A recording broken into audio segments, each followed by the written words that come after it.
ಗೋಪಿ ಗೋಪಿ ಕೊಡಿರ್ಲಿ, ಇನ್ಮೇಲೆ ನೀನು ಈ ಕೆಲಸಗಳನ್ನೆಲ್ಲ ಮಾಡಬಾರ್ದು. ಹೌದು ಅದಕ್ಕೆ ತಿಮ್ಮಣ್ಣ ಕುಡಿದ್ರೆ ಅದ್ನ. ತಗೋ.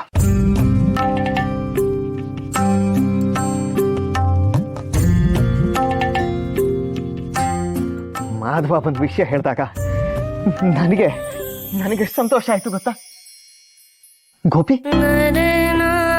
ಸಂತೋಷ ಪಡೋ ವಿಷಯಕ್ಕೆ ಕಣ್ಣೀರು ಯಾಕೆ ಹಾಕ್ತಿದ್ಯಾ? ಮಗಳ ಬಾಣಂತನ ಮಾಡ್ಬೇಕಾದ ವಯಸ್ಸಲ್ಲಿ ತಾಯಿ ಗರ್ಭಿಣಿ ಆಗೋದು ನಿಮ್ಗೆ ಸಂತೋಷದ ವಿಷಯನಾ? ಅಯ್ಯೋ ಹುಚ್ಚಿ, ಮಕ್ಕಳು ದೇವ್ರಿಗೆ ಸಮಾನ. ಯಾವ ವಯಸ್ಸಲ್ಲಿ ಯಾರಿಗೆ ಆದ್ರೂ ಸಂತೋಷ ಪಡಬೇಕಾಗಿರೋ ವಿಷಯನೇ. ಎಷ್ಟಕ್ಕೂ ಈ ವಯಸ್ಸಲ್ಲಿ ಮಕ್ಕಳಾಗ್ಬೇಕು ಅಂತ ನಾವೇನ್ ದೇವ್ರ ಹತ್ರ ಹರಕೆ ಹೊತ್ತಿದ್ವೇನು? ವಿಜಯೇಂದ್ರ ಗುರುಗಳ ಆಶೀರ್ವಾದ, ಆ ಶ್ರೀನಿವಾಸನ ವರಪ್ರಸಾದದಿಂದ ಈ ಮಗು ನಿನ್ನ ಗರ್ಭ ಸೇರಿದೆ. ಗರ್ಭಗುಡಿ ಹೇಗೆ ದೇವರಿಗೆ ವಾಸಸ್ಥಾನವೋ, ಈ ಗರ್ಭವು ಮಗುವಿಗೆ ದೇವಸ್ಥಾನ ಅಂತ ದೇವರನ್ನೇ ಹೇಳ್ತಿರೋ ದೇವತೆ ನೀನು ಗೋಪಿ. ಏನೇನೋ ಹೇಳಿ ನಂಗೆ ಸಮಾಧಾನ ಮಾಡೋದಕ್ಕೆ ಬರಬೇಡಿ.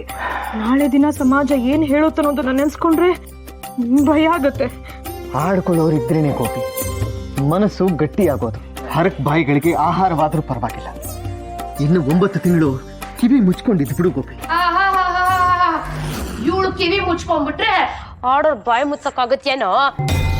ಏನೋ ಈ ಜಗತ್ತಲ್ಲಿ ನೀವಿಬ್ರೆ ಅನ್ಯೋನ್ಯ ದಂಪತಿಗಳು. ಈ ರೀತಿ ಹೊರ ಕುತ್ಕೊಂಡ್ ಮಾತಾಡಿದ್ರೆ ಆಡ್ಕೊಳ್ಳೋದಿರ್ಲಿ, ನೋಡೋ ಜನ ಉರ್ಕೋತಾರೆ ಕಣೋ. ಓ ತಿಮ್ಮಣ್ಣ, ಏನೋ ಇವಳು ಮೊದಲನೇ ಬಾರಿ ಗರ್ಭಿಣಿ ಆಗಿರೋ ತರ ಆಡ್ತಿದ್ಯಲ್ಲೋ. ಬಾರ ಒಳಗೆ, ಮುಟ್ಟಾಳ. ಏ ಪ್ರಾರಬ್ಧ, ಅವಳು ಇವಾಗ ಗರ್ಭಿಣಿ. ಅವಳ ಹತ್ರ ಯಾವ ಕೆಲ್ಸಾನು ಮಾಡಿಸ್ಬಾರ್ದು. ಸಾಧ್ಯ ಆದ್ರೆ ಅವಳು ಕೆಲ್ಸಾನು ನೀನೇ ಮಾಡು.